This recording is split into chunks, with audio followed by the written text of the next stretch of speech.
Oi, pessoal, boa noite. Tudo bem? Eu sou a professora Renata. Vamos aguardar, o pessoal ainda está entrando.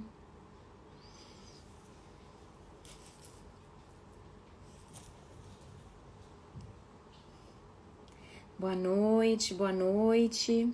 Boa noite, pessoal que vai entrando. Boa noite, boa noite. Boa noite a todos. A gente está aqui para uma aula de processo penal, né? Eu sou a professora Renata Nadier, para quem não me conhece ainda, e sou professora do curso Exame da Ordem, né?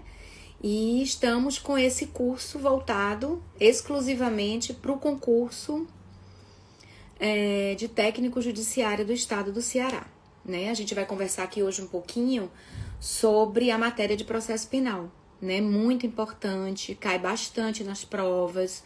E a gente vai começar do iniciozinho.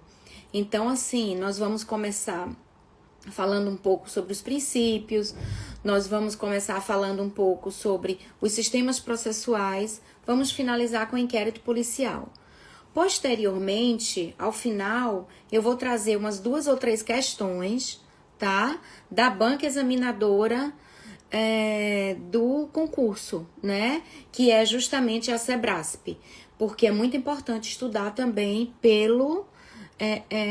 pelas provas anteriores, né? Resolver as provas anteriores, então acaba que esse tripé de aulas, matéria e provas, ele é muito importante, tá? E aqui a gente vai conversar, vai ser mais um bate-papo para que vocês tenham a oportunidade também de saber o que está acontecendo e ver um pouco como é que as questões são cobradas pela banca SEBRASP, tá certo?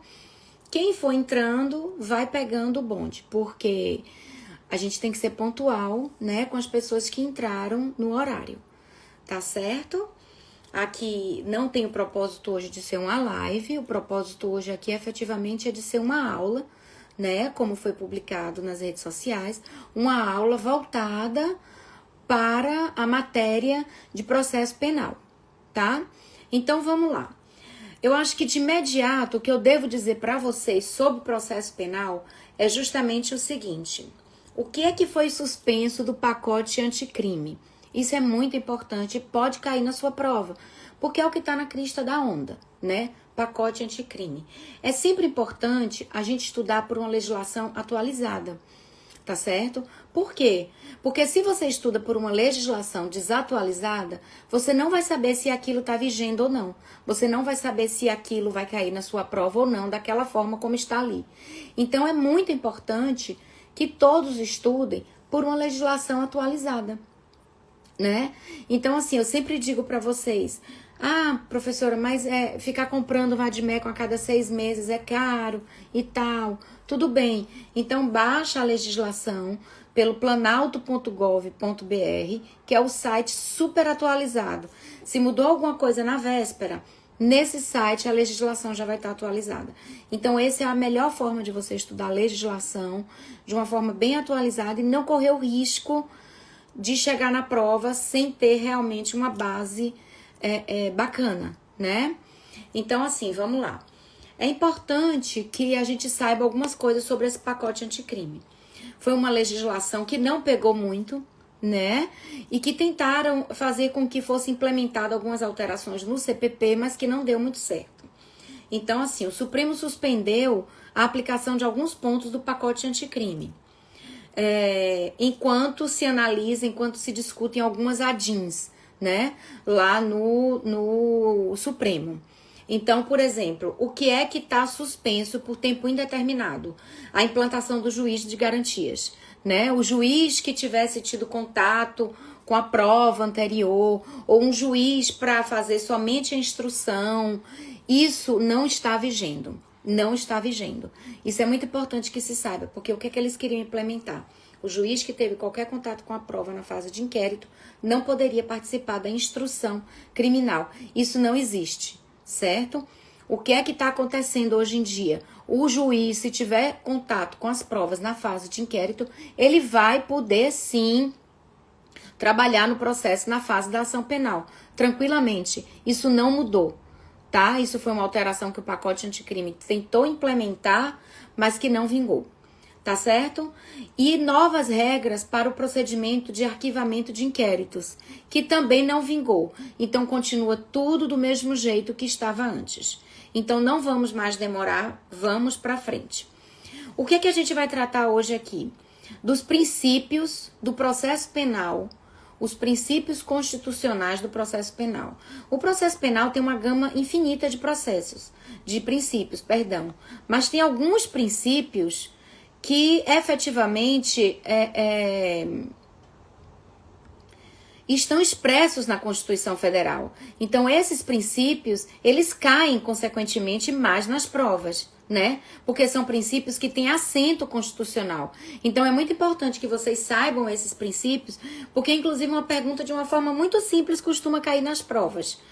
Esse princípio, ele vem expresso ou não na Constituição? Podem acreditar que cai dessa forma, né? E é importante que você saiba quais são os princípios que estão expressos na Constituição.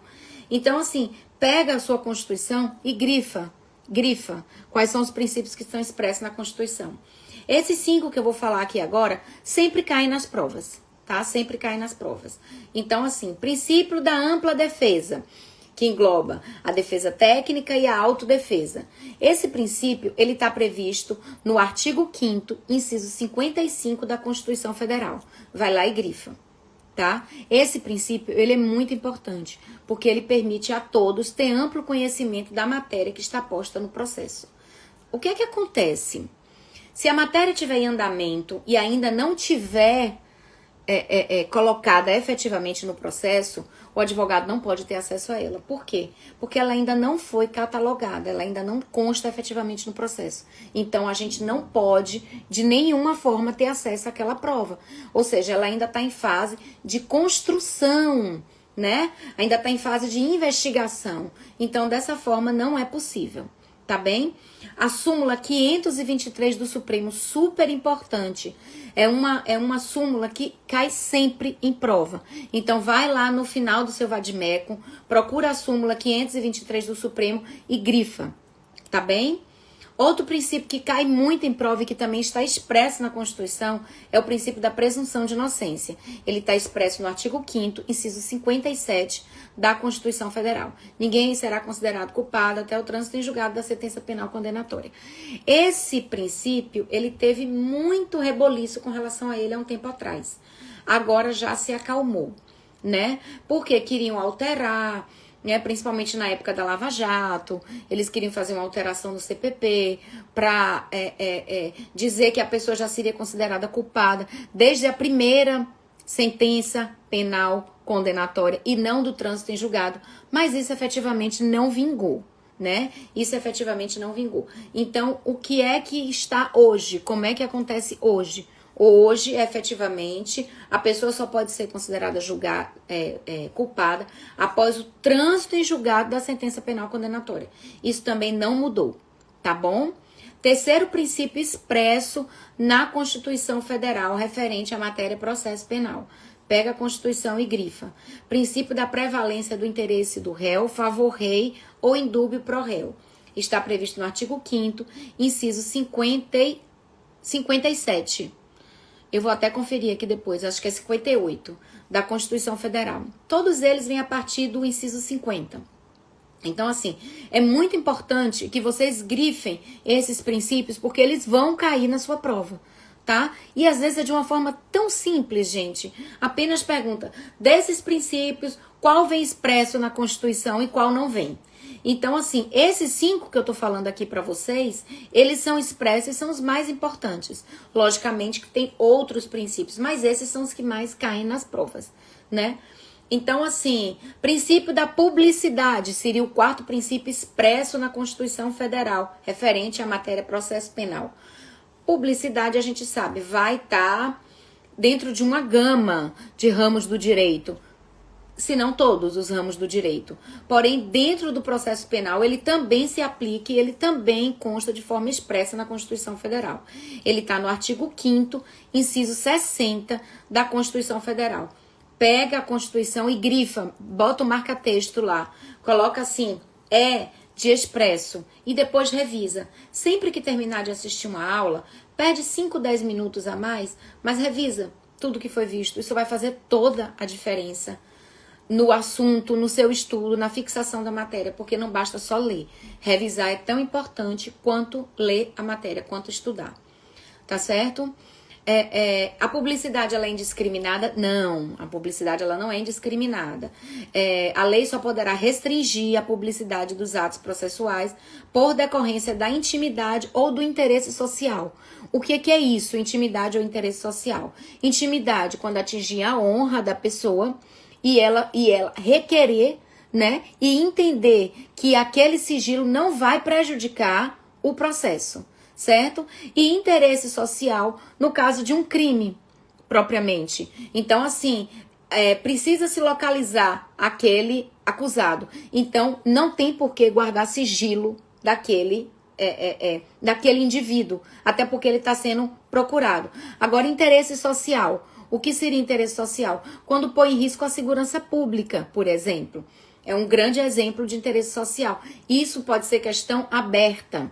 O que é interesse social que pode acarretar restrição ao princípio da publicidade, tanto na matéria de administrativo como na matéria de processo penal. E um grande exemplo é esse, a restrição no caso de segurança pública, tá? Então pode-se fazer todo tipo de restrição para poder se assegurar como é que eu posso dizer, o interesse público, a segurança pública, tá bem?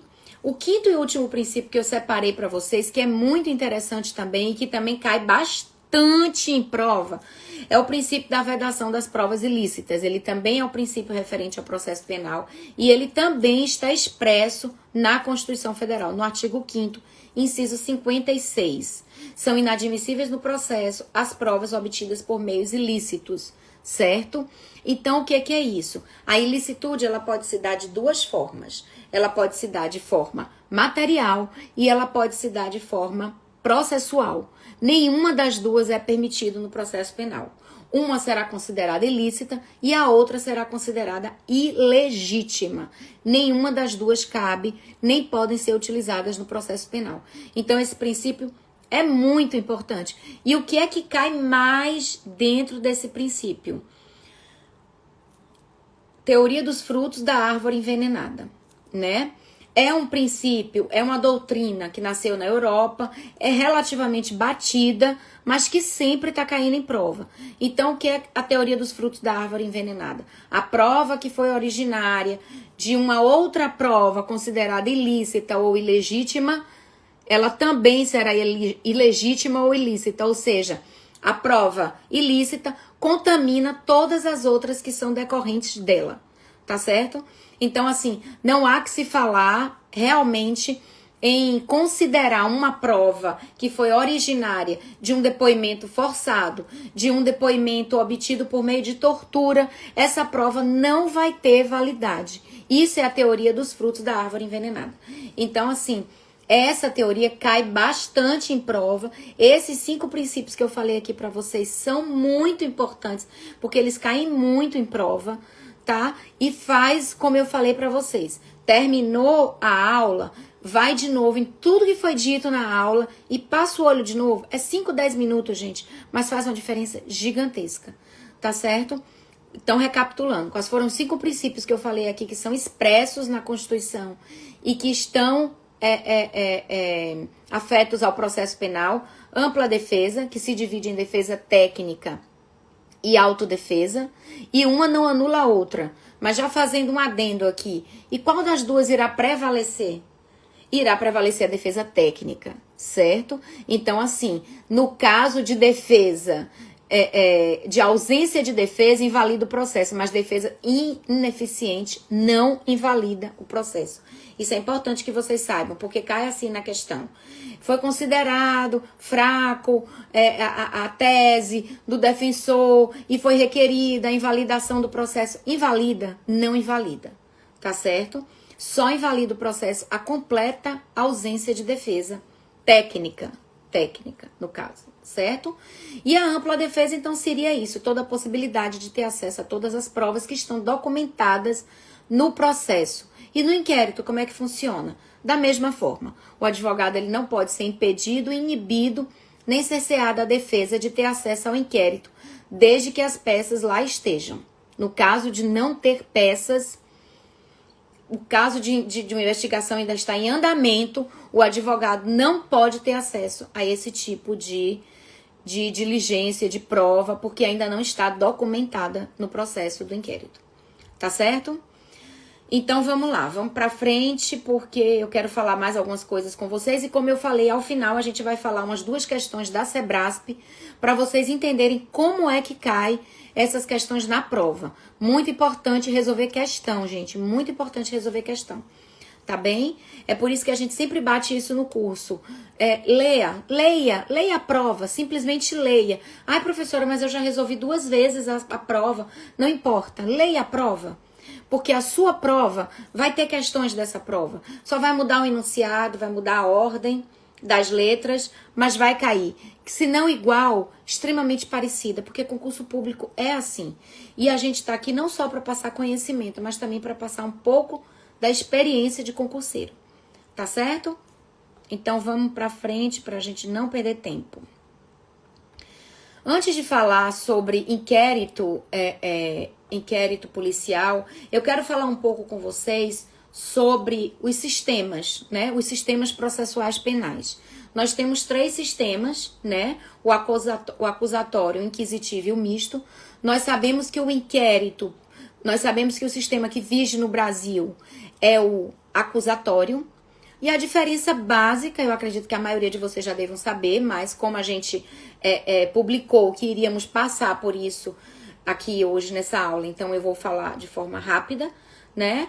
Então, assim, o sistema acusatório, ele é o sistema adotado no Brasil. Ampla maioria da doutrina, os grandes doutrinadores, eles efetivamente entendem que o sistema adotado no Brasil foi o sistema acusatório, onde há uma divisão das funções. Quais funções? Investigativa, acusatória e julgadora, certo? Há uma divisão entre essas funções. E o sistema inquisitivo? No sistema inquisitivo, concentra-se tudo numa pessoa só. A mesma pessoa que investiga, a mesma pessoa acusa, a mesma pessoa julga, tá? Isso vigeu há milésimos de anos atrás, mas é histórico, mas a gente sabe, mas não aprofunda bastante. E o sistema misto? O sistema misto teria uma fase anterior, que seria inquisitiva, e uma fase posterior, que seria acusatória. Ah, professora, mas não é assim que funciona atualmente? O processo penal da gente não é assim? Não tem um inquérito e depois não tem a ação penal? Mas eu estou falando de sistemas penais, eu estou falando da ação penal.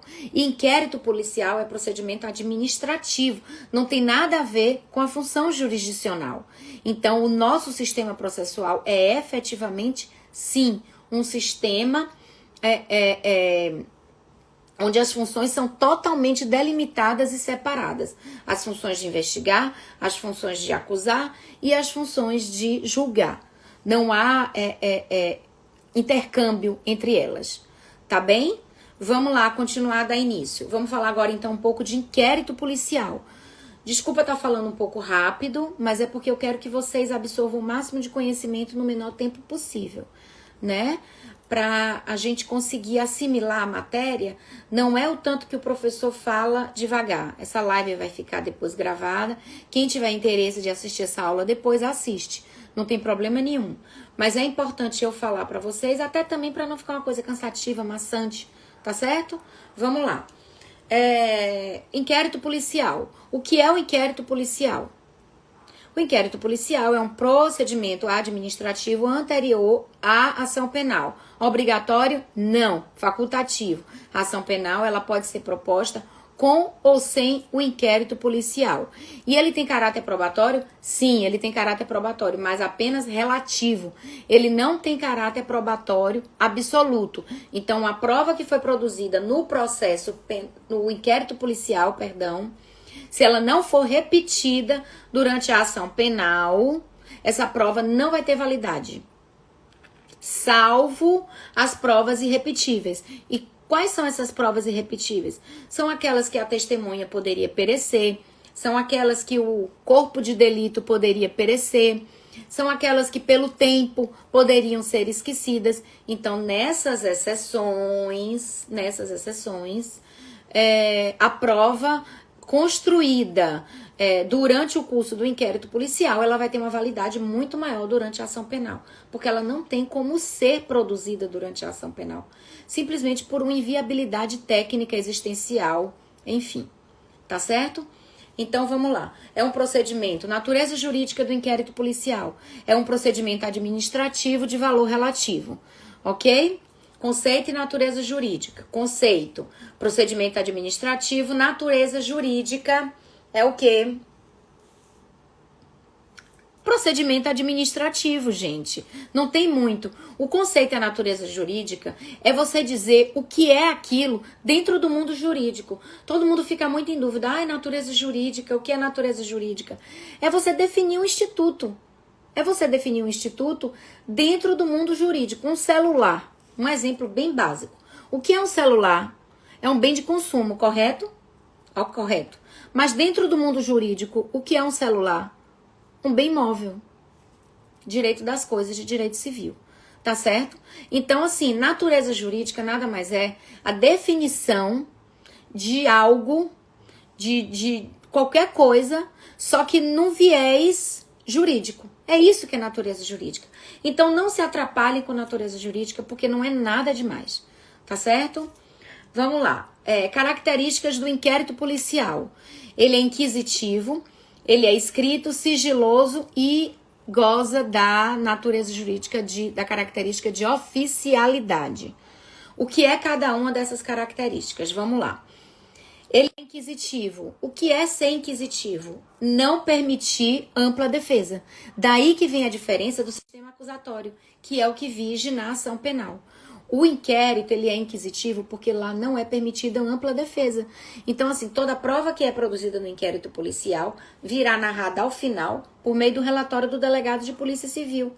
Mas ele não é obrigado a abrir aquilo para ninguém se manifestar. O advogado, ele pode ter acesso ao que está ali documentado? Sim, ele pode. Mas nada mais além disso, tá certo?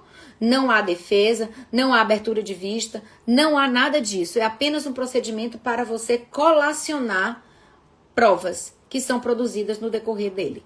Nada mais, tá certo? Isso é que significa ser inquisitivo. Escrito, necessariamente escrito. O inquérito policial, ele não pode nunca ser oral. Por quê? Porque ao final ele precisa vir com tudo documentado, o que é que o delegado fez. Então você vai chegar lá no seu Código de Processo Penal, vai abrir a página, vai abrir o artigo, perdão. Deixa eu falar aqui para vocês. A partir do artigo 4º, você tem o inquérito policial dentro do CPP. Pega lá, por favor. Quando vocês chegarem no artigo... Só um minuto.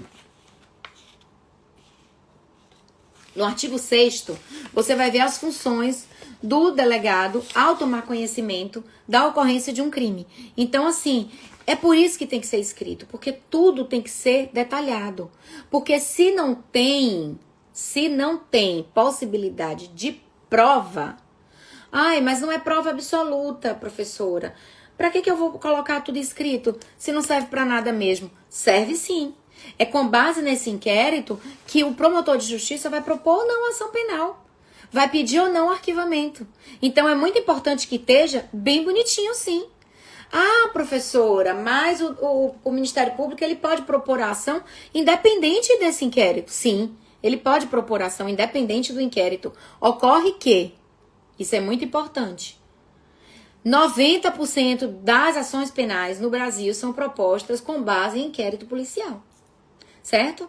Então é muito importante, a função do inquérito é muito importante, tá? Não vamos desmerecer o inquérito policial. Então é por isso que ele tem que ser escrito, porque não obstante não permitir defesa, tem que vir tudo correlacionado a fim de que posteriormente as partes possam ter acesso ao que foi colhido durante ele, tá certo? Sigiloso. Sigiloso em tese. Sigiloso quando? Quando que ele será sigiloso? Somente no decorrer da produção das provas. Posteriormente, quando o inquérito policial já tiver documentado, qualquer prova que já estiver documentada no inquérito policial, ele pode sim, o advogado pode sim ter acesso a esse inquérito policial. Então, essa característica de ser sigiloso diz respeito não ao inquérito em si, mas em investigações que estejam em curso. Isso tem uma diferença bem grande. Por quê? A OAB vem batendo bastante em cima disso. E isso vira e mexe a questão de prova da OAB. Por quê? Porque os advogados, muitas vezes, não estavam tendo acesso, há um tempo atrás, não agora mais, né? Não estavam tendo acesso aos inquéritos, né? Mas se já tiver documentado nos autos do inquérito, o advogado pode ter acesso sim. Então, ele é sigiloso somente no decorrer da produção da prova. Tá certo? Outra característica do inquérito policial, oficialidade. O inquérito ele vai ser o tempo todo dirigido, ele vai ser o tempo todo levado a efeito por uma autoridade, que é justamente o delegado de polícia civil ou o delegado de polícia federal, certo? São as autoridades oficiais que irão conduzir, que terão competência para poder conduzir o inquérito policial. Então vamos lá, recapitulando, ele é inquisitivo, escrito, sigiloso e conduzido por uma autoridade oficial, tá certo? Qual é o procedimento do inquérito policial? O início, ele se dá através de notícia crimes. Como que é essa notícia crimes? Pode ser uma notícia do povo, pode ser uma notícia de jornal, pode ser uma notícia escrita, pode ser qualquer notícia. E a denúncia anônima, qual é a validade da denúncia anônima para o início de um inquérito policial? Relativa, né? Então, o delegado de polícia, ele vai ter que se cercar de todas as cautelas quando ele tiver que... Isso, professor Augusto, exatamente.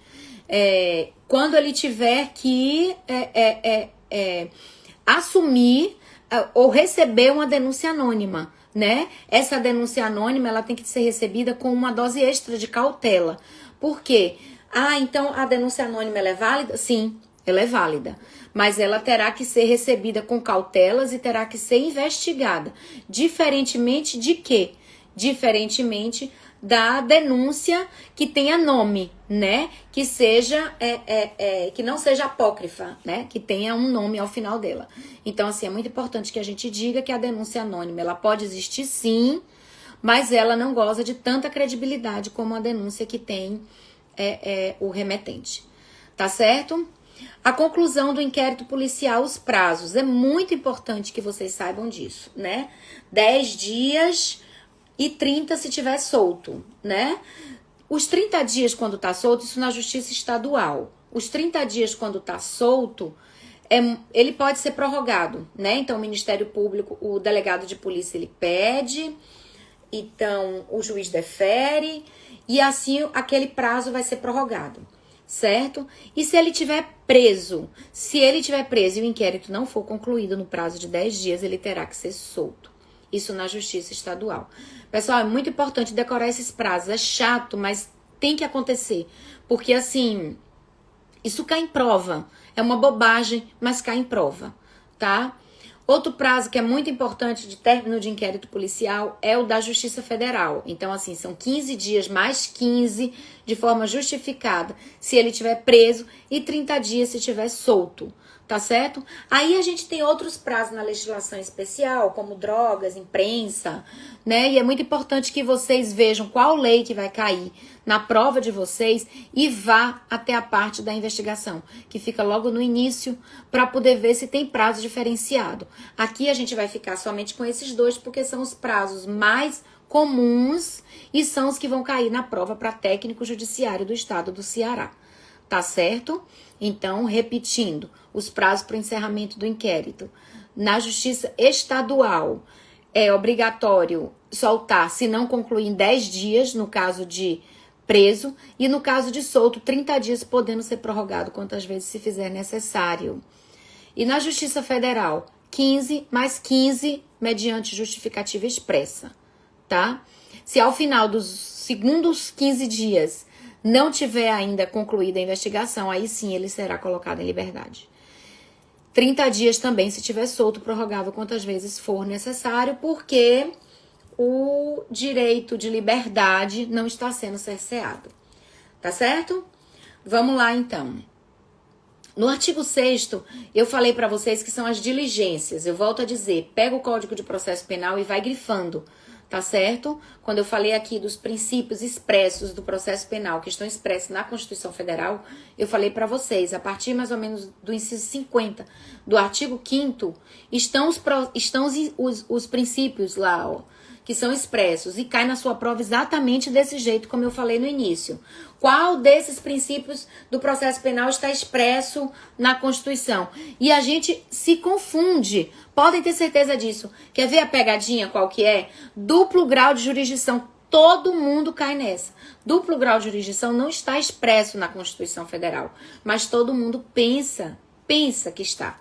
Certo? Então é muito importante que vocês leiam com cuidado, que vocês grifem com o seu marca-texto, entendeu? Terminou a aula, gasta 5, 10 minutos para poder revisar a matéria que foi dita aqui. Isso vai fazer toda a diferença. Eu volto a dizer, a revisão é tão importante quanto o estudo. Tá certo? Vamos lá então. Concluído o inquérito policial, o que acontece? O delegado de Polícia Civil ou o delegado de Polícia Federal irá proferir um relatório. Nesse relatório ele vai contar tudo, tintim por tintim, o que aconteceu durante o inquérito policial. Ah, mas não precisa, pra quê? Não tem direito de defesa no inquérito? Pra que vai fazer relatório? Para que as partes possam contraditar futuramente na ação penal. Muitas provas que foram produzidas durante o inquérito serão refeitas durante a ação penal, e aí vai haver um comparativo. Logicamente que a prova produzida na ação penal, ela tem uma força muito maior por conta do princípio da ampla defesa, né? Do que no inquérito policial. Mas isso não descredibiliza por completo a prova produzida no inquérito policial. Então é muito importante esse relatório ao final. Então, assim, após a conclusão, o delegado vai proferir um relatório, certo? E desse relatório poderá acontecer 3 coisas: arquivamento, pedido de diligência ou oferecimento de denúncia. Vamos lá? Vou falar bem rapidinho sobre essas 3 situações para poder vocês se situarem, tá bem? A gente já viu que o inquérito policial, conceito e natureza jurídica, é um procedimento administrativo. Já expliquei para vocês aqui, para não ser repetitiva, o que é natureza jurídica de um instituto, tá bem? Para vocês nunca mais errarem prova nenhuma o que é natureza jurídica de um instituto, tá certo? É o conceito daquilo, só que dentro do direito. Eu dei o exemplo, então, do processo do celular, correto? O que é o celular? É um bem material, é uma coisa. E dentro do direito, o que é um celular? Um bem móvel. Um bem móvel. Direito das coisas. Tá certo? Então, natureza jurídica é conceito dentro do direito. Nada mais do que isso. Bem tranquilo. Para nunca mais errar, nem ter medo de natureza jurídica. Vamos lá. Então, após a conclusão, nós temos 3 caminhos para o inquérito policial: arquivamento, pedido de novas diligências e oferecimento de denúncia. Se ao final do inquérito o delegado entender que é necessário um tempo maior, ele vai pedir a prorrogação. Havendo possibilidade, o juiz defere novo prazo para a conclusão daquele inquérito, tá certo? Então não é porque o inquérito, não é porque o réu está solto, por exemplo, que aquele inquérito pode ter um prazo infinito. A gente vê inquéritos rolando aí de forma infinita, mas os delegados estão sempre pedindo prazo para os juízes para poder terminar aquela investigação, tá certo? Então o delegado não se sentiu seguro de entregar um relatório, ele acha que ainda pode fazer mais alguma coisa para a elucidação daquele fato delituoso, então ele vai pedir uma prorrogação de prazo, ok? Esse é um aspecto. Pronto. Ao outro caminho do inquérito policial, o oferecimento de denúncia, né? Então, o delegado de polícia encerra aquele inquérito policial e vai fazer o quê? Olha, há indícios, e vai narrar tudo bem direitinho. O Ministério Público vai receber aquela peça, o promotor de justiça, o procurador da República, e vai entender que, opa, tem indícios aqui de autoria e de materialidade. Vou propor a denúncia. Então, ele vai propor a denúncia com base naquele inquérito, que foi relatado devidamente pelo delegado ao final. Pronto. Por hora, a gente vai ficar só nisso. Na aula sobre ação penal, aí a gente começa a entrar mais na denúncia, nos requisitos lá do artigo 41 do CPP. Por hora, a gente fica aqui, porque é o suficiente para o concurso de vocês, tá certo? Havendo necessidade de aprofundamento, a gente vai fazendo isso ao longo do curso, em outras aulas que serão oferecidas. Mas por hora, para efeito de inquérito policial, é o suficiente saber que são 3 caminhos. Pedido de novas diligências, oferecimento de denúncia ou arquivamento. Arquivamento. Vamos lá, gente. Essa matéria é muito importante, certo? O que é o arquivamento? O arquivamento é o delegado de polícia pedir, certo? É o delegado de polícia pedir, não, perdão. É o promotor de justiça ler o relatório do delegado e dizer assim, aqui não tem caso por hora, peraí que eu vou explicar. Aqui não é caso por hora para oferecer denúncia. Vou arquivar, vou pedir o arquivamento. Promotor de justiça pode fazer arquivamento? Não. Quem é que faz o arquivamento? O juiz. Tá certo? Então, assim, é muito importante que a gente tenha isso em mente. Promotor de justiça não arquiva inquérito. Quem arquiva é o juiz. Tá certo? Tendo isso em mente, vamos para os tipos de arquivamento. Nós temos o arquivamento direto, temos o arquivamento indireto, temos o arquivamento que produz coisa julgada material e temos o arquivamento que produz coisa julgada formal. Tá bem? Vamos, então, ver cada um deles para vocês aprenderem a diferenciar. O arquivamento direto é aquele que não tem muito o que conversar. O promotor de justiça entende que não é caso de oferecimento de denúncia, que não foi coletada prova suficiente, pede o arquivamento. Pronto, pediu o arquivamento. O arquivamento, o juiz defere e acabou, é o arquivamento. É o normal, tá? O trivial. O arquivamento indireto é aquele que ocorre quando o Ministério Público entende que com relação a algum réu, por hora, não cabe o oferecimento de denúncia. Então, com relação àquele réu, é como se ele pegasse ali e guardasse na gavetinha, certo? Então, por hora, não cabe o oferecimento de denúncia, mas para aquele réu, tá certo? E o arquivamento que produz coisa julgada material. Primeiro, vamos para o outro. De regra, que foi o arquivamento direto que eu falei para vocês, o primeiro, esse arquivamento, em regra, vai produzir coisa julgada formal. Ou seja, depois de um tempo, havendo novas provas, o Ministério Público pode pedir a reabertura daquela investigação. O delegado de polícia também, certo? Então, em regra, o inquérito policial, ele produz coisa julgada formal, tá certo? Mas ele também poderá produzir coisa julgada material, em algumas situações.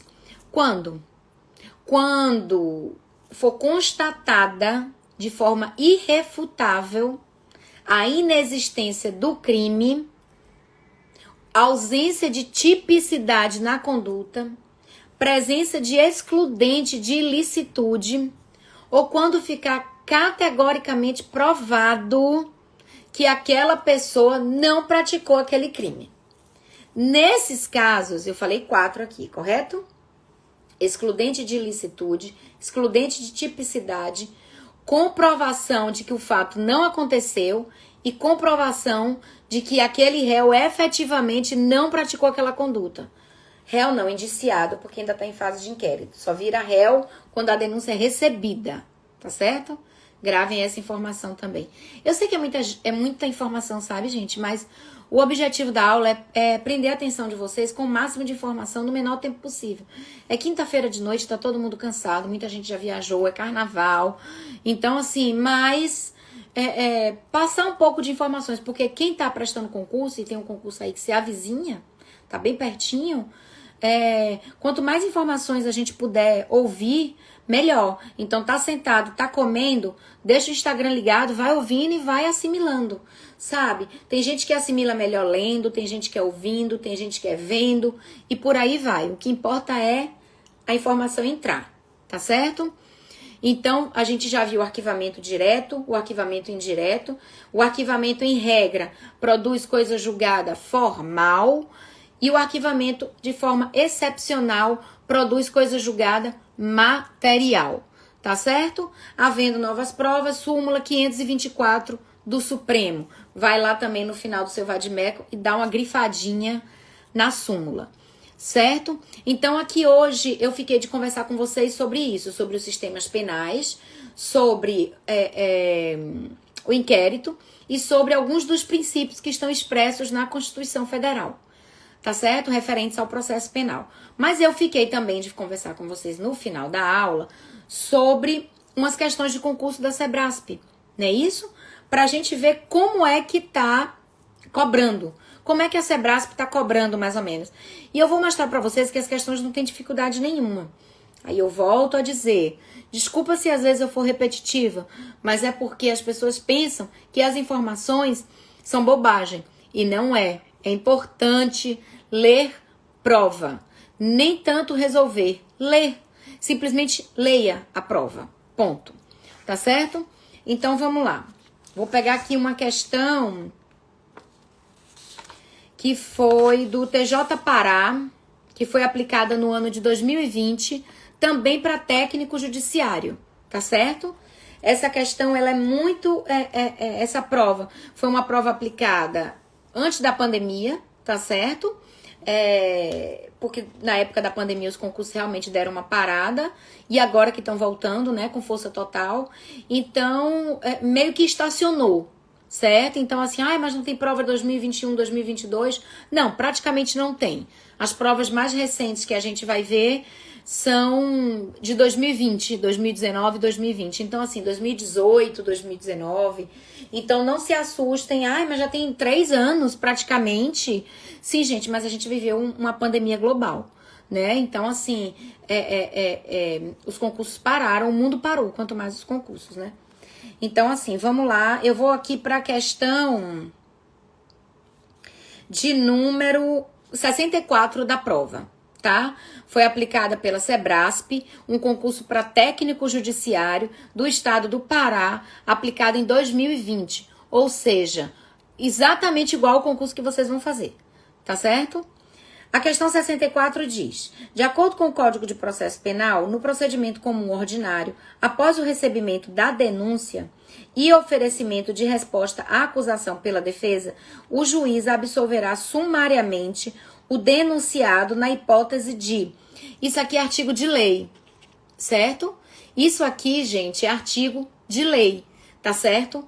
Não, isso aqui, se você chegar lá no CPP, na parte de processo penal, de ação penal, mais ou menos a partir do artigo 40, e a gente vai ter uma aula só pra gente falar sobre processo penal. Se vocês lerem, vocês vão saber resolver, porque tá lá. Então diz, de acordo com o CPP, no procedimento comum ordinário, após o recebimento da denúncia pelo juiz e oferecimento da resposta pela acusação, que é no prazo de 10 dias, o juiz absolverá sumariamente o denunciado na hipótese de que, quando houver dúvida, nunca quando houver dúvida. Se há dúvida, indúbio pro réu, professora. Gente, indúbio pro réu, ele vale na hora da condenação. No transcorrer do processo, se há dúvida, precisa ser investigado. Se há dúvida, é para isso que existe a ação penal. Então, assim, haver dúvida quanto à autoria do réu ou a sua participação no crime, segue adiante. Não vai absolver sumariamente. A absolvição sumária exige prova quanto mais de excludente de ilicitude, excludente de tipicidade, prova quanto mais de não participação no crime ou de ausência de ilicitude, tipicidade, de não participação do agente ou de que o fato efetivamente não existiu. Só são essas 4 hipóteses. E são exatamente as mesmas que levam até o quê? Que levam até a coisa julgada material no arquivamento do inquérito. Percebe como as coisas se interligam? Então, assim, não é tão difícil, né? Então, assim, a absolvição sumária, você já pensa, é uma coisa categórica, gente. Então, tem que ser uma coisa muito... Uma prova quanto mais irrefutável. Aí ele já começa a letra A. Haver dúvida quanto à autoria. Não pode ser. Ficar comprovada a inimputabilidade mental do réu. Isso afasta a ação penal? Ou a gente vai colocar um curador? Ou a gente vai aplicar uma medida de segurança? Logicamente, uma coisa não tem nada a ver com a outra, gente. A ação penal vai correr, mas ao final nós vamos ver o que cabe. Se aquela inimputabilidade foi anterior ou posterior ao fato, porque tudo isso vai ser levado em conta. Então, essa B também não tem como. Não tem como. Letra C. Quando a denúncia for manifestamente inepta. Se a denúncia for manifestamente inepta, ele não vai ser absolvido sumariamente, gente. A denúncia não vai ser nem recebida. Então, a ação penal não vai ser nem instaurada. Então, eu não vou ter nem ação penal para que o juiz absolva aquele réu de forma sumária. Percebem? Então, assim, é uma questão de interpretação de texto. Não é nem uma questão de decoreba. A denúncia for manifestamente inepta. Se a denúncia é manifestamente inepta, o juiz não vai receber a denúncia. Se ele não receber a denúncia, não tem ação penal. Se não tem ação penal, não tem como ele absolver sumariamente. Então, assim, a gente parte desse princípio. Letra D. Quando faltar justa causa para o exercício da ação penal. Essa ainda poderia deixar um pouco em dúvida, né? Porque o que é justa causa? Justa causa seria lastro probatório mínimo para a propositura da ação penal? Mas ainda assim se vai, né? Porque é durante a ação penal que a gente vai produzir a prova, enfim. Aí vem a letra E e diz: quando o fato narrado evidentemente não constitui crime. Claro, gente, é tão óbvio, porque assim, são os mesmos casos que levam a coisa julgada no arquivamento do inquérito. Então, quando eu digo para vocês que apenas 4 hipóteses leva a coisa julgada no inquérito, a coisa julgada no arquivamento do inquérito coincide com a absolvição sumária, que é logo no iniciozinho da ação penal.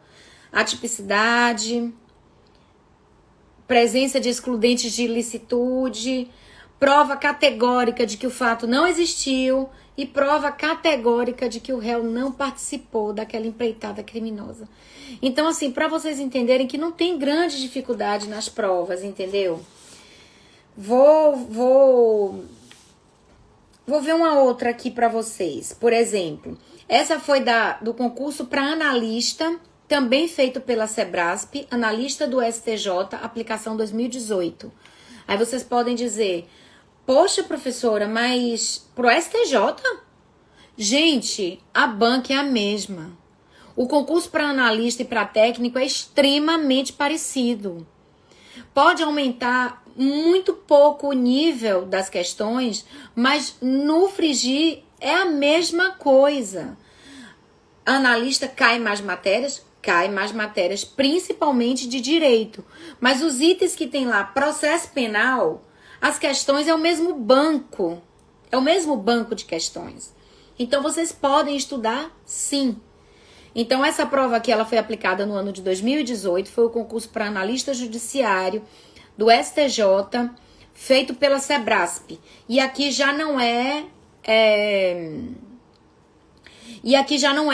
como a prova que vocês vão fazer e como a anterior que eu falei aqui, a ABCDE. Aqui já é verdadeiro e falso. Tá certo? Aqui foram 120 itens para você colocar verdadeiro e falso. Então, vamos lá. No item 93, a partir do item 93 até o 95, ele fala de inquérito. Tá vendo uma questãozinha boa aqui pra gente comentar? Acerca do inquérito policial, do acusado e seu defensor, da ação penal, julguem os itens que se seguem. Em se tratando de crimes que se processam mediante ação penal pública incondicionada, o inquérito policial poderá ser instaurado de ofício pela autoridade policial. Certo ou errado?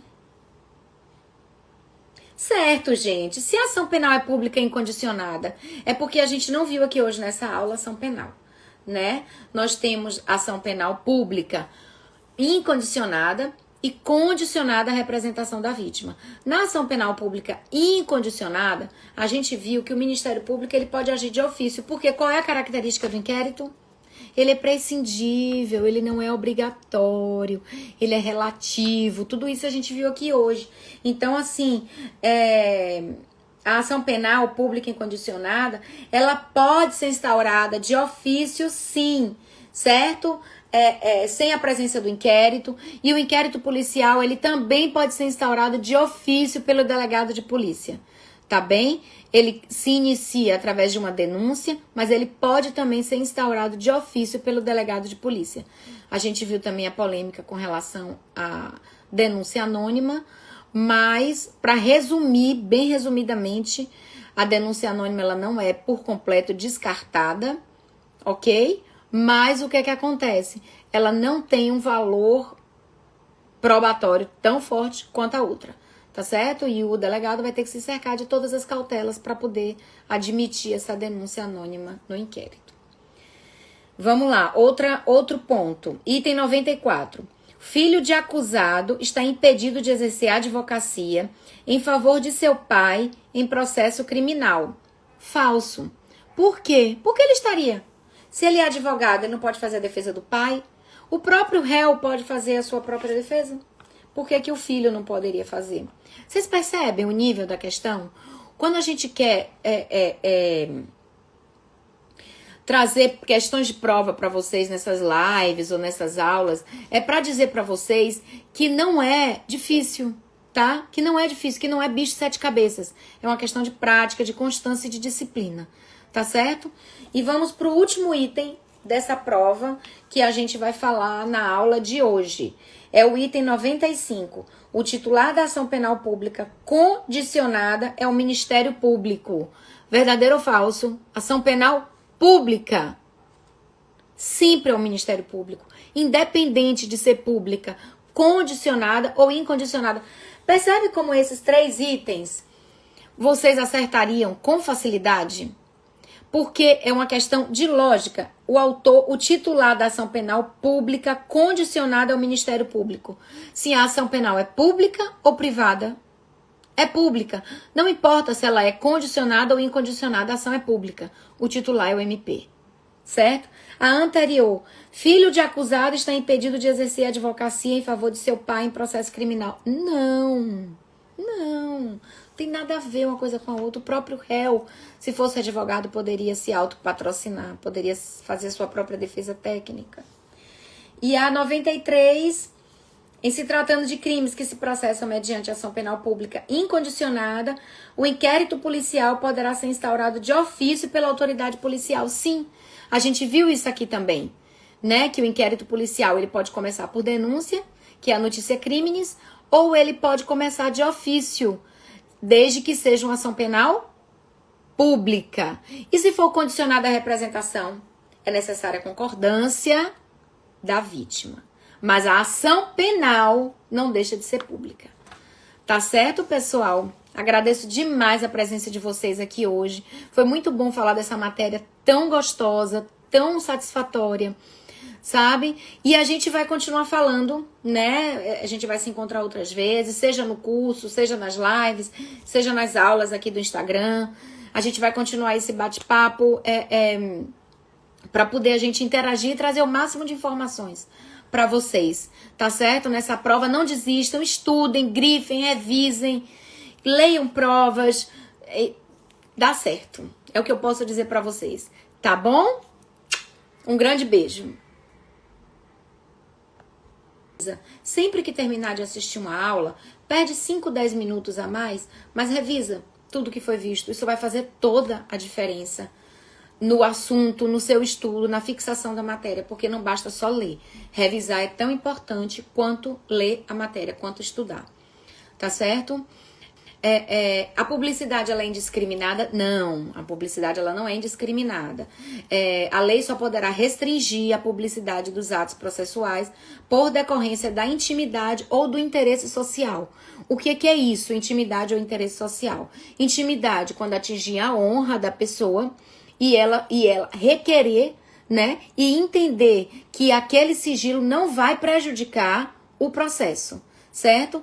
E interesse social no caso de um crime, propriamente. Então, assim, precisa se localizar aquele acusado. Então, não tem por que guardar sigilo daquele indivíduo, até porque ele está sendo procurado. Agora, interesse social. O que seria interesse social? Quando põe em risco a segurança pública, por exemplo. É um grande exemplo de interesse social. Isso pode ser questão aberta. O que é interesse social que pode acarretar restrição ao princípio da publicidade, tanto na matéria de administrativo como na matéria de processo penal. E um grande exemplo é esse, a restrição no caso de segurança pública, tá? Então pode-se fazer todo tipo de restrição para poder se assegurar como é que eu posso dizer, o interesse público, a segurança pública, tá bem? O quinto e último princípio que eu separei para vocês, que é muito interessante também e que também cai bastante em prova, é o princípio da vedação das provas ilícitas. Ele também é o princípio referente ao processo penal e ele também está expresso na Constituição Federal, no artigo 5º, inciso 56. São inadmissíveis no processo as provas obtidas por meios ilícitos, certo? Então, o que é isso? A ilicitude, ela pode se dar de duas formas. Ela pode se dar de forma material e ela pode se dar de forma processual. Nenhuma das duas é permitido no processo penal. Uma será considerada ilícita e a outra será considerada ilegítima. Nenhuma das duas cabe, nem podem ser utilizadas no processo penal. Então, esse princípio é muito importante. E o que é que cai mais dentro desse princípio? Teoria dos frutos da árvore envenenada, né? É um princípio, é uma doutrina que nasceu na Europa, é relativamente batida, mas que sempre está caindo em prova. Então, o que é a teoria dos frutos da árvore envenenada? A prova que foi originária de uma outra prova considerada ilícita ou ilegítima, ela também será ilegítima ou ilícita, ou seja, a prova ilícita contamina todas as outras que são decorrentes dela, tá certo? Então, assim, não há que se falar realmente em considerar uma prova que foi originária de um depoimento forçado, de um depoimento obtido por meio de tortura, essa prova não vai ter validade. Isso é a teoria dos frutos da árvore envenenada. Então, assim, essa teoria cai bastante em prova. Esses 5 princípios que eu falei aqui para vocês são muito importantes, porque eles caem muito em prova, tá? E faz, como eu falei para vocês, terminou a aula, vai de novo em tudo que foi dito na aula e passa o olho de novo. É 5, 10 minutos, gente, mas faz uma diferença gigantesca, tá certo? Então, recapitulando, quais foram os 5 princípios que eu falei aqui que são expressos na Constituição e que estão afetos ao processo penal? Ampla defesa, que se divide em defesa técnica e autodefesa, e uma não anula a outra. Mas já fazendo um adendo aqui, e qual das duas irá prevalecer? Irá prevalecer a defesa técnica, certo? Então, assim, no caso de defesa, de ausência de defesa, invalida o processo, mas defesa ineficiente não invalida o processo. Isso é importante que vocês saibam, porque cai assim na questão. Foi considerado fraco a tese do defensor e foi requerida a invalidação do processo. Invalida, não invalida, tá certo? Só invalida o processo a completa ausência de defesa técnica, no caso, certo? E a ampla defesa, então, seria isso, toda a possibilidade de ter acesso a todas as provas que estão documentadas no processo. E no inquérito, como é que funciona? Da mesma forma, o advogado ele não pode ser impedido, inibido, nem cerceado a defesa de ter acesso ao inquérito, desde que as peças lá estejam. No caso de não ter peças o caso de uma investigação ainda está em andamento, o advogado não pode ter acesso a esse tipo de diligência, de prova, porque ainda não está documentada no processo do inquérito. Tá certo? Então vamos lá, vamos pra frente, porque eu quero falar mais algumas coisas com vocês. E como eu falei, ao final a gente vai falar umas 2 questões da Sebrasp, para vocês entenderem como é que cai essas questões na prova. Muito importante resolver questão, gente, muito importante resolver questão. Tá bem? É por isso que a gente sempre bate isso no curso. Leia a prova, simplesmente leia. Ai, professora, mas eu já resolvi 2 vezes a prova. Não importa, leia a prova. Porque a sua prova vai ter questões dessa prova. Só vai mudar o enunciado, vai mudar a ordem das letras, mas vai cair. Se não igual, extremamente parecida, porque concurso público é assim. E a gente está aqui não só para passar conhecimento, mas também para passar um pouco da experiência de concurseiro. Tá certo? Então vamos para frente para a gente não perder tempo. Antes de falar sobre inquérito policial, eu quero falar um pouco com vocês sobre os sistemas, né? Os sistemas processuais penais. Nós temos 3 sistemas, né? O acusatório, o inquisitivo e o misto. Nós sabemos que o sistema que vige no Brasil é o acusatório. E a diferença básica, eu acredito que a maioria de vocês já devem saber, mas como a gente publicou que iríamos passar por isso aqui hoje nessa aula, então eu vou falar de forma rápida, né? Então, assim, o sistema acusatório, ele é o sistema adotado no Brasil. Ampla maioria da doutrina, os grandes doutrinadores, eles efetivamente entendem que o sistema adotado no Brasil foi o sistema acusatório, onde há uma divisão das funções. Quais funções? Investigativa, acusatória e julgadora, certo? Há uma divisão entre essas funções. E o sistema inquisitivo? No sistema inquisitivo, concentra-se tudo numa pessoa só. A mesma pessoa que investiga, a mesma pessoa acusa, a mesma pessoa julga, tá? Isso vigeu há milésimos de anos atrás, mas é histórico, mas a gente sabe, mas não aprofunda bastante. E o sistema misto? O sistema misto teria uma fase anterior, que seria inquisitiva, e uma fase posterior, que seria acusatória. Ah, professora, mas não é assim que funciona atualmente? O processo penal da gente não é assim? Não tem um inquérito e depois não tem a ação penal? Mas eu tô falando de sistemas penais, eu tô falando da ação penal. E inquérito policial é procedimento administrativo, não tem nada a ver com a função jurisdicional. Então, o nosso sistema processual é efetivamente, sim, um sistema onde as funções são totalmente delimitadas e separadas. As funções de investigar, as funções de acusar e as funções de julgar. Não há intercâmbio entre elas, tá bem? Vamos lá, continuar a dar início. Vamos falar agora então um pouco de inquérito policial. Desculpa estar falando um pouco rápido, mas é porque eu quero que vocês absorvam o máximo de conhecimento no menor tempo possível, né? Para a gente conseguir assimilar a matéria, não é o tanto que o professor fala devagar. Essa live vai ficar depois gravada. Quem tiver interesse de assistir essa aula depois, assiste. Não tem problema nenhum. Mas é importante eu falar para vocês, até também para não ficar uma coisa cansativa, maçante, tá certo? Vamos lá. Inquérito policial. O que é o inquérito policial?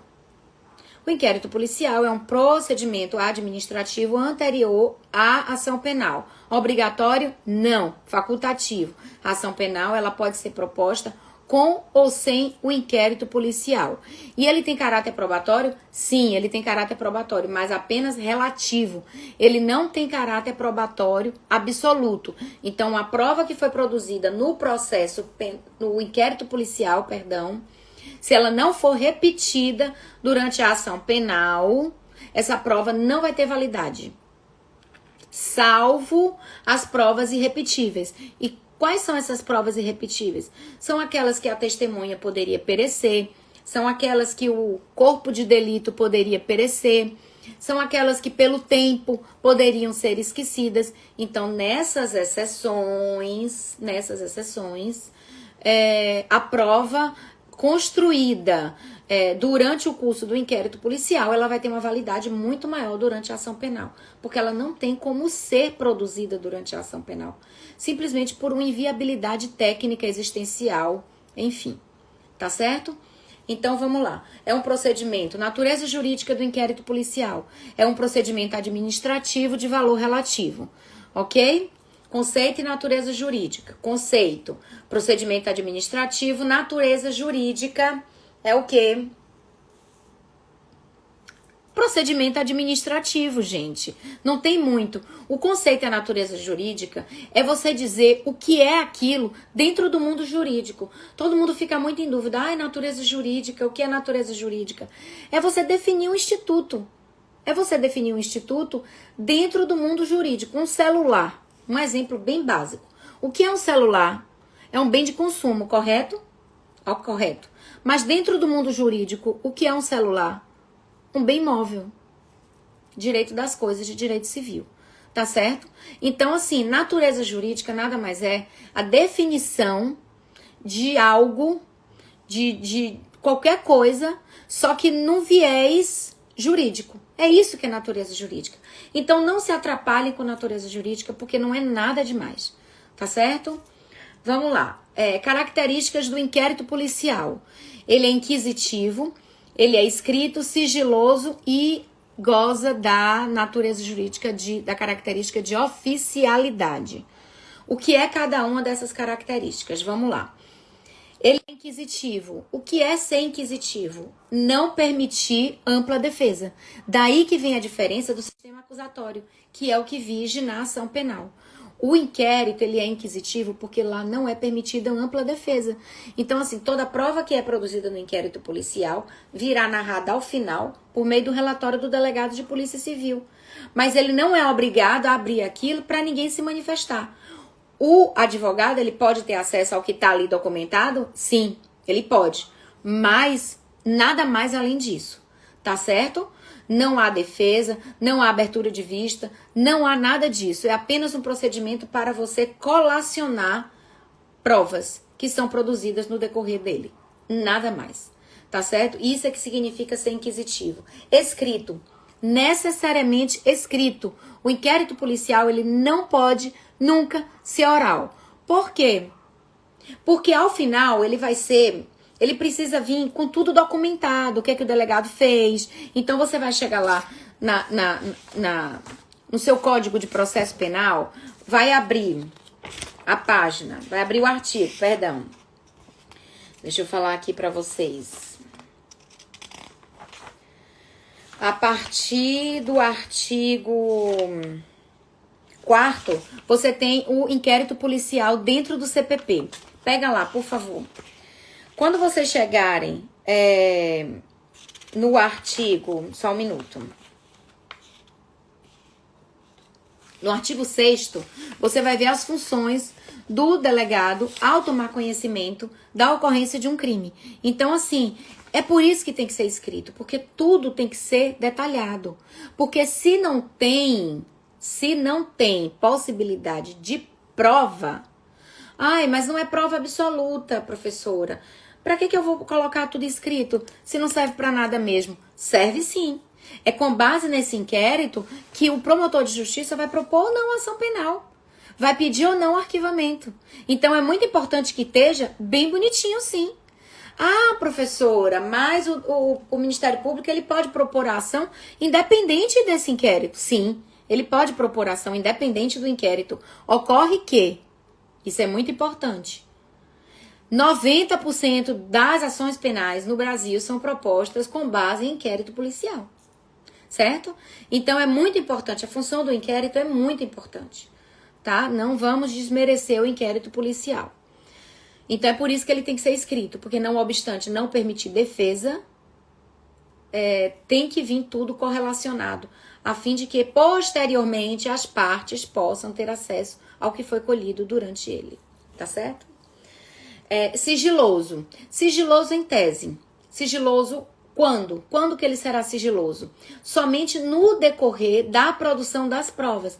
Posteriormente, quando o inquérito policial já tiver documentado, qualquer prova que já estiver documentada no inquérito policial, ele pode sim, o advogado pode sim ter acesso a esse inquérito policial.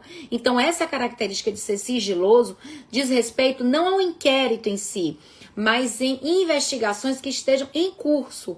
Isso tem uma diferença bem grande, porque a OAB vem batendo bastante em cima disso, e isso vira e mexe a questão de prova da OAB. Por quê? Porque os advogados, muitas vezes, não estavam tendo acesso, há um tempo atrás, não agora mais, né? Não estavam tendo acesso aos inquéritos, né? Mas se já tiver documentado nos autos do inquérito, o advogado pode ter acesso sim. Então, ele é sigiloso somente no decorrer da produção da prova. Tá certo? Outra característica do inquérito policial, oficialidade. O inquérito ele vai ser o tempo todo dirigido, ele vai ser o tempo todo levado a efeito por uma autoridade, que é justamente o delegado de polícia civil ou o delegado de polícia federal, certo? São as autoridades oficiais que irão conduzir, que terão competência para poder conduzir o inquérito policial. Então vamos lá, recapitulando, ele é inquisitivo, escrito, sigiloso e conduzido por uma autoridade oficial, tá certo? Qual é o procedimento do inquérito policial? O início, ele se dá através de notícia criminis. Como que é essa notícia criminis? Pode ser uma notícia do povo, pode ser uma notícia de jornal, pode ser uma notícia escrita, pode ser qualquer notícia. E a denúncia anônima, qual é a validade da denúncia anônima para o início de um inquérito policial? Relativa, né? Então, o delegado de polícia, ele vai ter que se cercar de todas as cautelas quando ele tiver que... Isso, professor Augusto, exatamente. Quando ele tiver que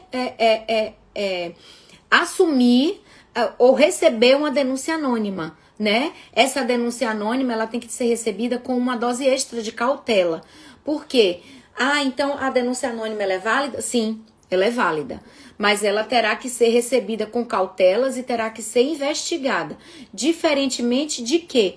Diferentemente da denúncia que tenha nome, né? Que seja, que não seja apócrifa, né? Que tenha um nome ao final dela. Então, assim, é muito importante que a gente diga que a denúncia anônima, ela pode existir sim, mas ela não goza de tanta credibilidade como a denúncia que tem o remetente. Tá certo? A conclusão do inquérito policial, os prazos. É muito importante que vocês saibam disso, né? 10 dias... e 30 se tiver solto, né?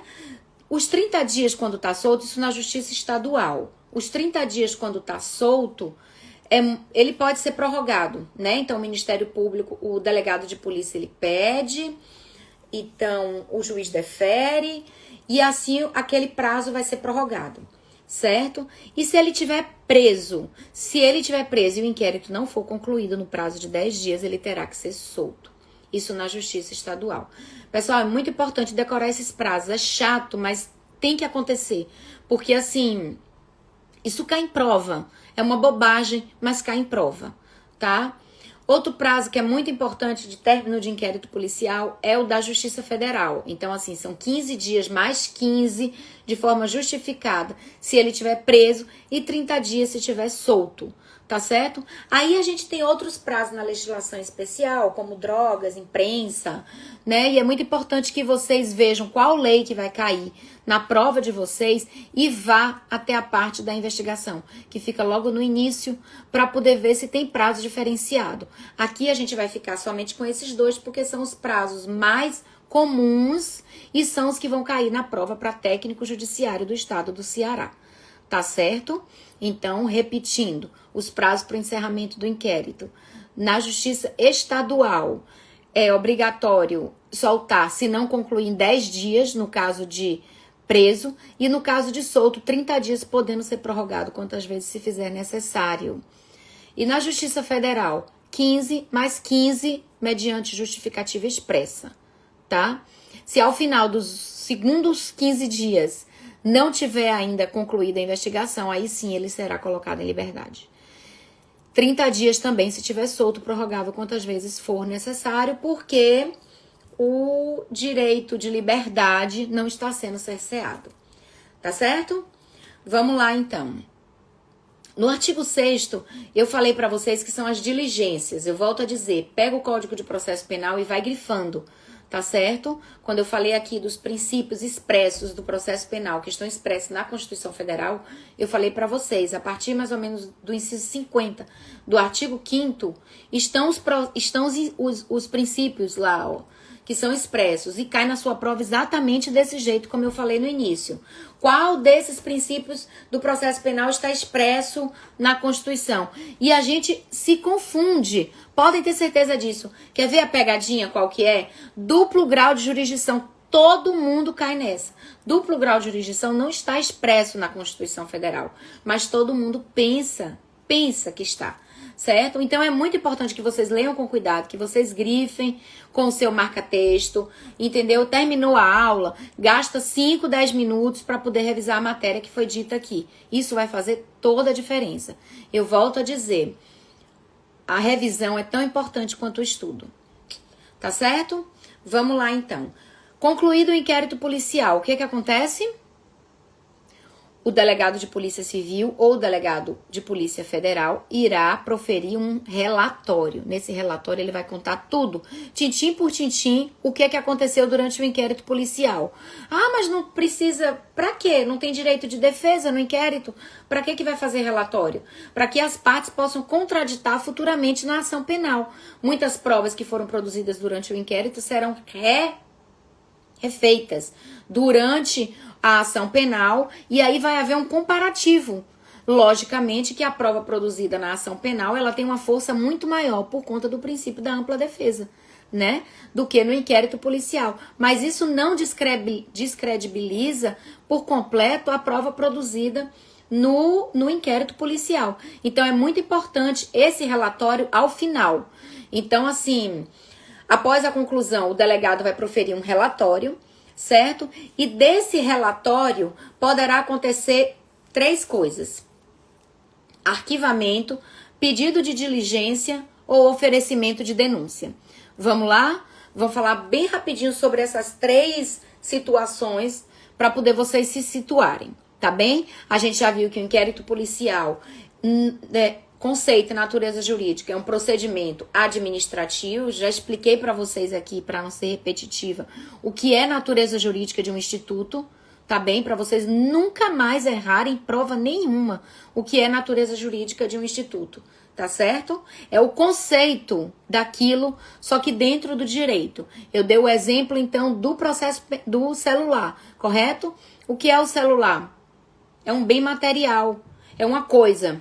E dentro do direito, o que é um celular? Um bem móvel. Um bem móvel. Direito das coisas. Tá certo? Então, natureza jurídica é conceito dentro do direito. Nada mais do que isso. Bem tranquilo. Para nunca mais errar, nem ter medo de natureza jurídica. Vamos lá. Então, após a conclusão, nós temos 3 caminhos para o inquérito policial: arquivamento, pedido de novas diligências e oferecimento de denúncia.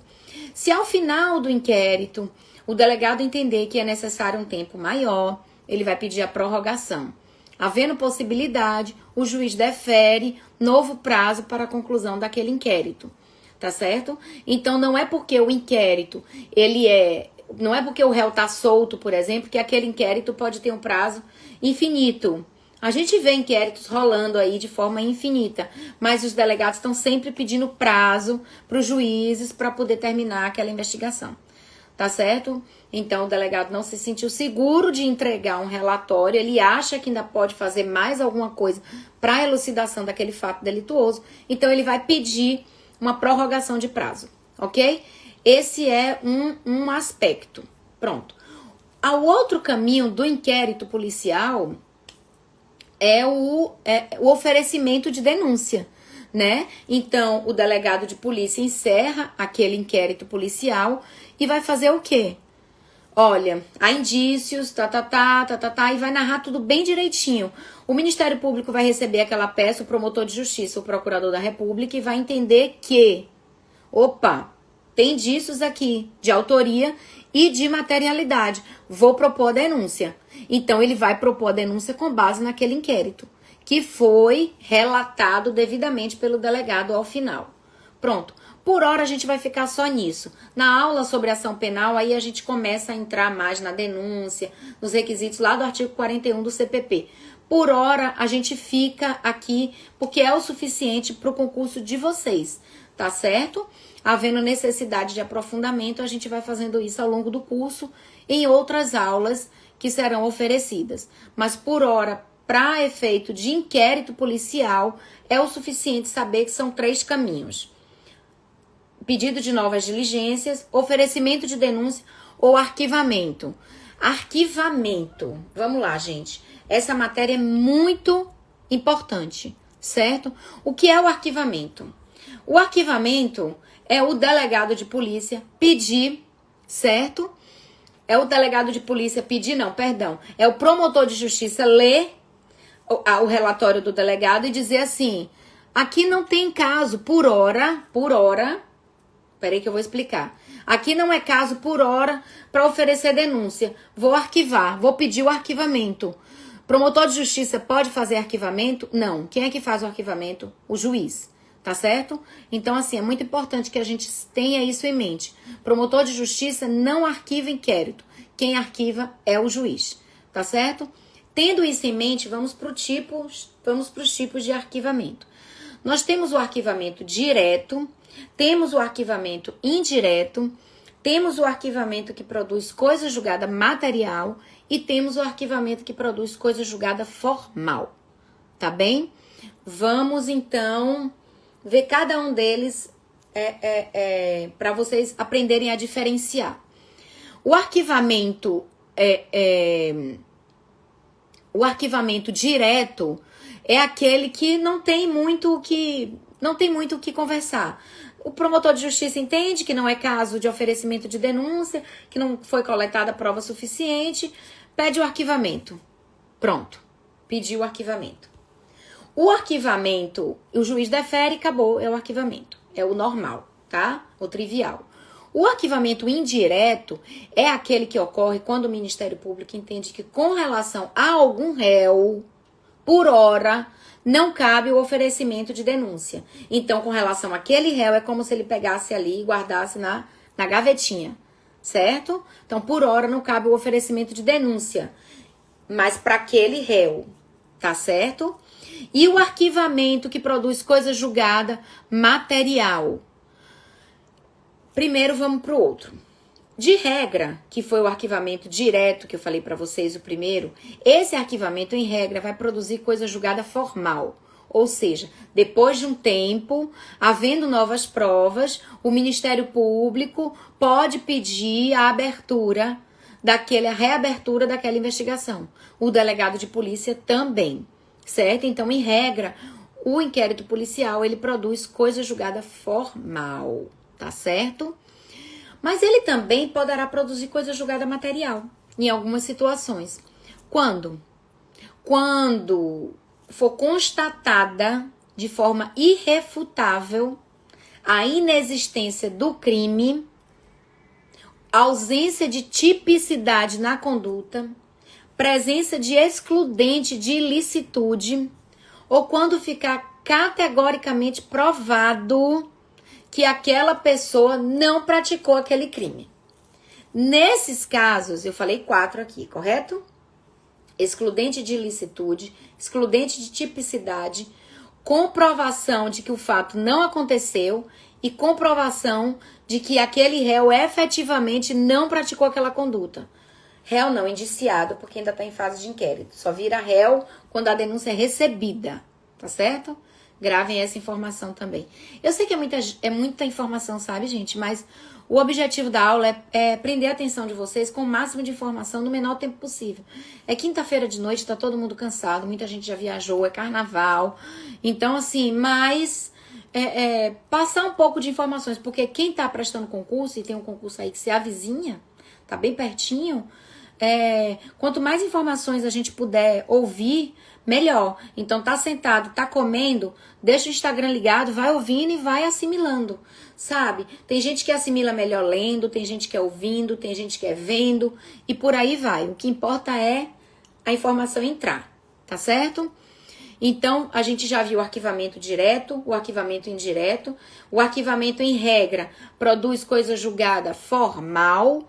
E o arquivamento, de forma excepcional, produz coisa julgada material.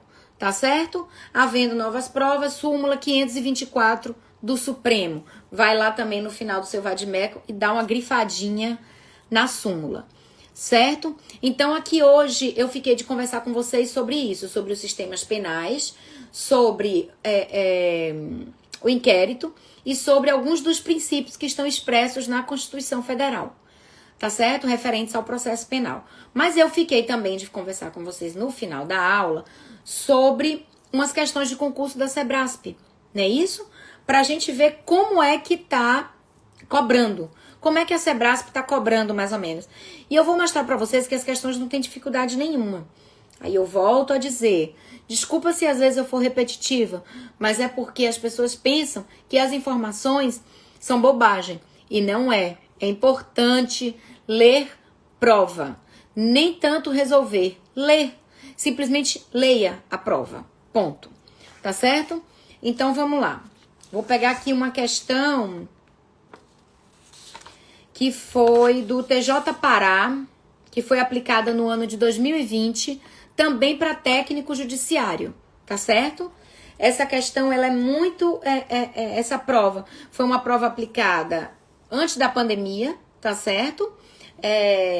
Porque na época da pandemia os concursos realmente deram uma parada, e agora que estão voltando, né, com força total, então meio que estacionou. Certo? Então, assim, mas não tem prova 2021, 2022? Não, praticamente não tem. As provas mais recentes que a gente vai ver são de 2020, 2019 e 2020. Então, assim, 2018, 2019. Então, não se assustem. Mas já tem 3 anos, praticamente. Sim, gente, mas a gente viveu uma pandemia global, né? Então, assim, os concursos pararam, o mundo parou, quanto mais os concursos, né? Então, assim, vamos lá. Eu vou aqui para a questão de número 64 da prova, tá? Foi aplicada pela Sebrasp, um concurso para técnico judiciário do estado do Pará, aplicado em 2020. Ou seja, exatamente igual ao concurso que vocês vão fazer, tá certo? A questão 64 diz: de acordo com o Código de Processo Penal, no procedimento comum ordinário, após o recebimento da denúncia e oferecimento de resposta à acusação pela defesa, o juiz absolverá sumariamente o denunciado na hipótese de... Isso aqui é artigo de lei, certo? Isso aqui, gente, é artigo de lei. Tá certo? Não, isso aqui, se você chegar lá no CPP, na parte de processo penal, de ação penal, mais ou menos a partir do artigo 40, e a gente vai ter uma aula só pra gente falar sobre processo penal. Se vocês lerem, vocês vão saber resolver, porque tá lá. Então diz, de acordo com o CPP, no procedimento comum ordinário, após o recebimento da denúncia pelo juiz e oferecimento da resposta pela acusação, que é no prazo de 10 dias, o juiz absolverá sumariamente o denunciado na hipótese de que, quando houver dúvida, nunca quando houver dúvida. Se há dúvida, indúbio pro réu, professora. Gente, indúbio pro réu, ele vale na hora da condenação. No transcorrer do processo, se há dúvida, precisa ser investigado. Se há dúvida, é para isso que existe a ação penal. Então, assim, haver dúvida quanto à autoria do réu ou a sua participação no crime, segue adiante. Não vai absolver sumariamente. A absolvição sumária exige prova quanto mais de excludente de ilicitude, excludente de tipicidade, prova quanto mais de não participação no crime ou de ausência de ilicitude, tipicidade, de não participação do agente ou de que o fato efetivamente não existiu. Só são essas 4 hipóteses. E são exatamente as mesmas que levam até o quê? Que levam até a coisa julgada material no arquivamento do inquérito. Percebe como as coisas se interligam? Então, assim, não é tão difícil, né? Então, assim, a absolvição sumária, você já pensa, é uma coisa categórica, gente. Então, tem que ser uma coisa muito... Uma prova quanto mais irrefutável. Aí ele já começa a letra A. Haver dúvida quanto à autoria. Não pode ser. Ficar comprovada a inimputabilidade mental do réu. Isso afasta a ação penal? Ou a gente vai colocar um curador? Ou a gente vai aplicar uma medida de segurança? Logicamente, uma coisa não tem nada a ver com a outra, gente. A ação penal vai correr, mas ao final nós vamos ver o que é que cabe. Se aquela inimputabilidade foi anterior ou posterior ao fato, porque tudo isso vai ser levado em conta. Então, essa B também não tem como. Não tem como. Letra C. Quando a denúncia for manifestamente inepta. Se a denúncia for manifestamente inepta, ele não vai ser absolvido sumariamente, gente. A denúncia não vai ser nem recebida. Então, a ação penal não vai ser nem instaurada. Então, eu não vou ter nem ação penal para que o juiz absolva aquele réu de forma sumária. Percebem? Então, assim, é uma questão de interpretação de texto. Não é nem uma questão de decoreba. A denúncia for manifestamente inepta. Se a denúncia é manifestamente inepta, o juiz não vai receber a denúncia. Se ele não receber a denúncia, não tem ação penal. Se não tem ação penal, não tem como ele absolver sumariamente. Então, assim, a gente parte desse princípio. Letra D. Quando faltar justa causa para o exercício da ação penal. Essa ainda poderia deixar um pouco em dúvida, né? Porque o que é justa causa? Justa causa seria lastro probatório mínimo para a propositura da ação penal? Mas ainda assim se vai, né? Porque é durante a ação penal que a gente vai produzir a prova, enfim. Aí vem a letra E e diz: quando o fato narrado evidentemente não constitui crime. Claro, gente, é tão óbvio, porque assim, são os mesmos casos que levam a coisa julgada no arquivamento do inquérito. Então, quando eu digo para vocês que apenas 4 hipóteses leva a coisa julgada no inquérito, a coisa julgada no arquivamento do inquérito coincide com a absolvição sumária, que é logo no iniciozinho da ação penal. Atipicidade, presença de excludentes de ilicitude, prova categórica de que o fato não existiu e prova categórica de que o réu não participou daquela empreitada criminosa. Então, assim, para vocês entenderem que não tem grande dificuldade nas provas, entendeu? Vou ver uma outra aqui para vocês. Por exemplo, essa foi do concurso para analista, também feito pela Sebrasp, analista do STJ, aplicação 2018. Aí vocês podem dizer: poxa, professora, mas pro STJ? Gente, a banca é a mesma. O concurso para analista e para técnico é extremamente parecido. Pode aumentar muito pouco o nível das questões, mas no frigir é a mesma coisa. Analista cai mais matérias, principalmente de direito. Mas os itens que tem lá, processo penal, as questões é o mesmo banco. É o mesmo banco de questões. Então, vocês podem estudar, sim. Então, essa prova aqui, ela foi aplicada no ano de 2018. Foi o concurso para analista judiciário do STJ, feito pela Sebrasp. E aqui já não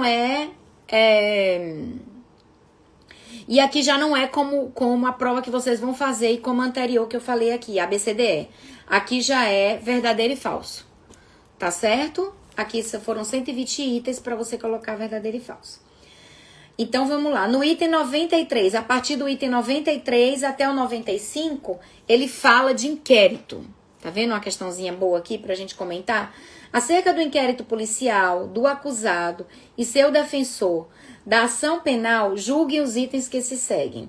Em se tratando de crimes que se processam mediante ação penal pública incondicionada, o inquérito policial poderá ser instaurado de ofício pela autoridade policial. Certo ou errado? Certo, gente. Se a ação penal é pública e incondicionada, é porque a gente não viu aqui hoje nessa aula ação penal, né? Nós temos ação penal pública incondicionada e condicionada à representação da vítima. Na ação penal pública incondicionada, a gente viu que o Ministério Público ele pode agir de ofício, porque qual é a característica do inquérito? Ele é prescindível, ele não é obrigatório, ele é relativo, tudo isso a gente viu aqui hoje. Então, assim, a ação penal pública incondicionada, ela pode ser instaurada de ofício, sim, certo? Sem a presença do inquérito, e o inquérito policial, ele também pode ser instaurado de ofício pelo delegado de polícia, tá bem? Ele se inicia através de uma denúncia, mas ele pode também ser instaurado de ofício pelo delegado de polícia. A gente viu também a polêmica com relação à denúncia anônima, mas, para resumir, bem resumidamente, a denúncia anônima ela não é por completo descartada, ok? Mas o que acontece? Ela não tem um valor probatório tão forte quanto a outra. Tá certo? E o delegado vai ter que se cercar de todas as cautelas para poder admitir essa denúncia anônima no inquérito. Vamos lá, outro ponto. Item 94. Filho de acusado está impedido de exercer a advocacia em favor de seu pai em processo criminal. Falso. Por quê? Por que ele estaria? Se ele é advogado, ele não pode fazer a defesa do pai? O próprio réu pode fazer a sua própria defesa? Por que o filho não poderia fazer? Vocês percebem o nível da questão? Quando a gente quer trazer questões de prova para vocês nessas lives ou nessas aulas, é para dizer para vocês que não é difícil, tá? Que não é difícil, que não é bicho de sete cabeças. É uma questão de prática, de constância e de disciplina, tá certo? E vamos para o último item dessa prova que a gente vai falar na aula de hoje. É o item 95. O titular da ação penal pública condicionada é o Ministério Público. Verdadeiro ou falso? Ação penal pública sempre é o Ministério Público, independente de ser pública, condicionada ou incondicionada. Percebe como esses 3 itens vocês acertariam com facilidade? Porque é uma questão de lógica. O titular da ação penal pública condicionada ao Ministério Público. Se a ação penal é pública ou privada, é pública. Não importa se ela é condicionada ou incondicionada, a ação é pública. O titular é o MP. Certo? A anterior. Filho de acusado está impedido de exercer a advocacia em favor de seu pai em processo criminal. Não. Tem nada a ver uma coisa com a outra. O próprio réu, se fosse advogado, poderia se autopatrocinar, poderia fazer sua própria defesa técnica. E a 93, em se tratando de crimes que se processam mediante ação penal pública incondicionada, o inquérito policial poderá ser instaurado de ofício pela autoridade policial. Sim, a gente viu isso aqui também, né? Que o inquérito policial ele pode começar por denúncia, que é a notícia crimes, ou ele pode começar de ofício, desde que seja uma ação penal pública. E se for condicionada à representação, é necessária a concordância da vítima. Mas a ação penal não deixa de ser pública. Tá certo, pessoal? Agradeço demais a presença de vocês aqui hoje. Foi muito bom falar dessa matéria tão gostosa, tão satisfatória, sabe? E a gente vai continuar falando, né? A gente vai se encontrar outras vezes, seja no curso, seja nas lives, seja nas aulas aqui do Instagram.